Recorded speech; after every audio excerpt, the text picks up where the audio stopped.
Ratna ternyata belum kapok juga. Entah ini karena dia belum kapok atau malah makin ketagihan dengan perhatian. Terbukti dia mengaku membentuk satu gerakan namanya Gerakan Selamatkan Indonesia atau GSI untuk menolak pemilu 2024. Alasan dia adalah ketiga bakal capres yang ada saat ini tidak menunjukkan keseriusannya dalam mengubah bangsa Indonesia.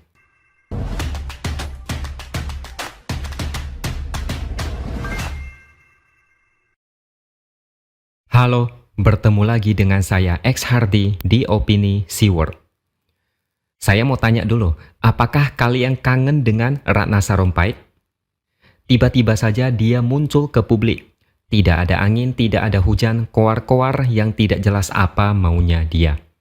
Kalian pasti tidak akan melupakan orang ini karena pernah membuat hoax paling memalukan dalam sejarah politik Indonesia. Mukanya habis dioperasi, tapi ngakunya dipukuli sampai bonyok.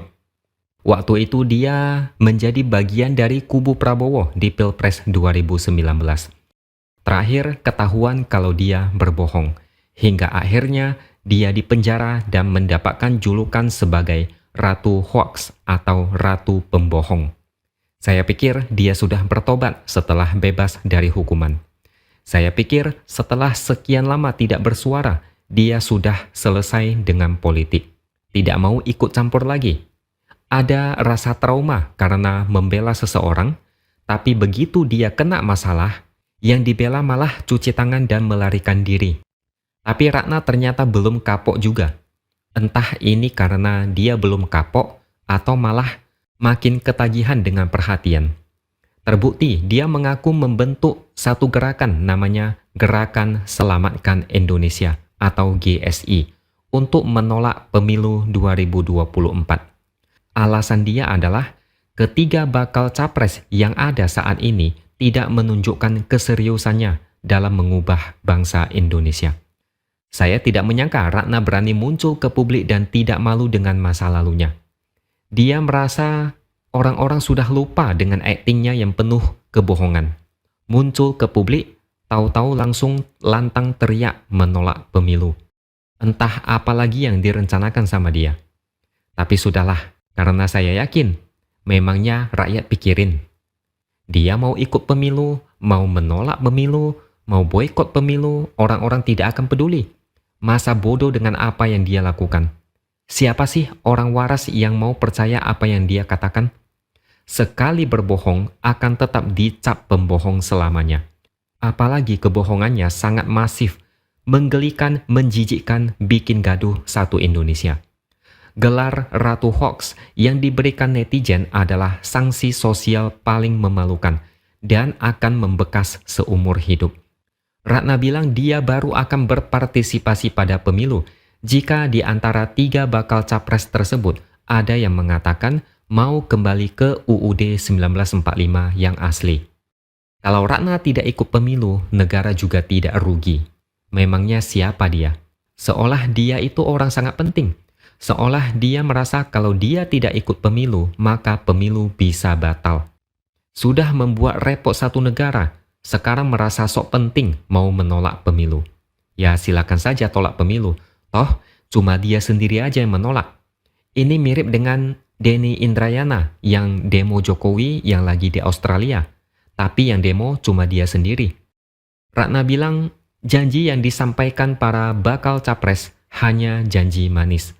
Rakyat sudah terlalu banyak dijanji-janjiin. Saya tambahin nih, rakyat sudah muak dengan kebohongan yang dibuat Ratna Sarumpait. Rakyat masih belum bisa melupakan. Kalau diingat-ingat lagi, rakyat pasti bisa naik darah. Masih mending janji manis daripada hoax yang berbahaya. Dia tadi membahas soal kembali ke UUD 1945 yang asli. Menurut dia, jika mengacu pada UUD itu, Indonesia tidak mengenal sistem pemilu one man one vote, melainkan sistem keterwakilan dari warga bangsa. Saya kurang begitu paham dengan ucapan dia. Apakah maksud dia pemilihan presiden kembali diserahkan ke MPR? Kalau benar begitu, bukankah ini makin mundur bagi demokrasi? Mungkin kalian semua bertanya-tanya, ngapain sih dia muncul lagi? Mungkin sudah mau pemilu, makanya dia cari panggung supaya kembali jadi terkenal. Dia mungkin belum kapok, mungkin kepingin dapat perhatian lagi.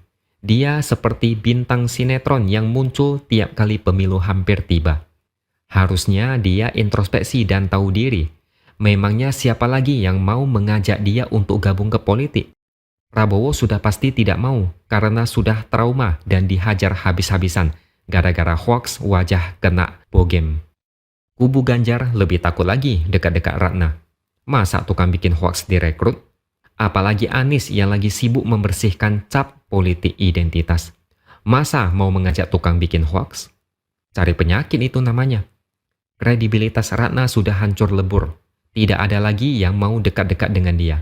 Dia ini emak-emak perusak elektabilitas. Ratna ini sebenarnya bukan cuma satu kali ini bikin masalah.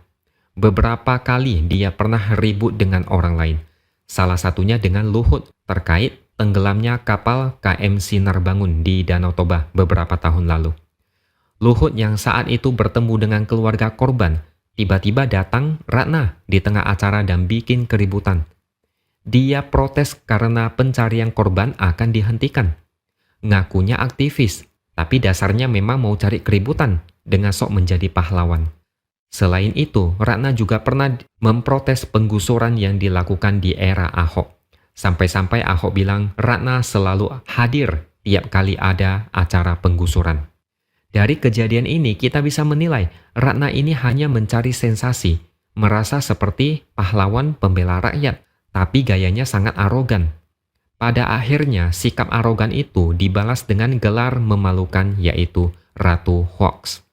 Hatinya mungkin diliputi kebencian, sehingga dulu berani memikirkan cara membuat hoax yang bikin geram satu negara. Gerakan Selamatkan Indonesia. Gerakan apa itu? Apanya yang mau diselamatkan? Tahu-tahu nanti gerakan seperti ini akan berubah menjadi partai politik. Menurut saya ini buang-buang waktu saja. Kalaupun jadi parpol, nasibnya bakal mengenaskan seperti Partai Umat. Ketimbang teriak-teriak menolak pemilu, menurut saya lebih baik Ratna berbuat baik dengan menasehati Rocky Gerung supaya bertobat sebelum terlambat. Ratna Sarumpait dan Rocky Gerung itu temenan sebelum kasus hoaks wajah dipukuli. Ini diketahui saat sidang, di mana hakim bertanya pada Ratna apa keistimewaan Rocky Gerung. Ratna rupanya sering mengirim foto wajah lebamnya ke Rocky. Ratna menjawab Rocky adalah teman dekatnya. Nah, karena temenan lebih baik nasihati Rocky. Dua orang ini entah kenapa rasanya mirip kelakuannya. Kalau dua orang ini temenan, kayaknya lebih masuk akal ketimbang Rocky mengaku temenan dengan Gibran.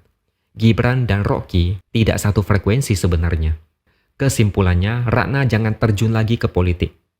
Sudah cukup Indonesia repot gara-gara hoax yang dia buat. Jangan sampai nanti emosi lagi, lalu terpeleset lidah lagi. Jualan apapun tidak bakal laku lagi.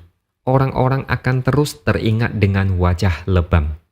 Oke, sekian dulu opini dari saya. Subscribe channel ini supaya makin berkembang dan tuliskan komentar Anda. Terima kasih sudah menonton dan sampai jumpa lagi di lain kesempatan.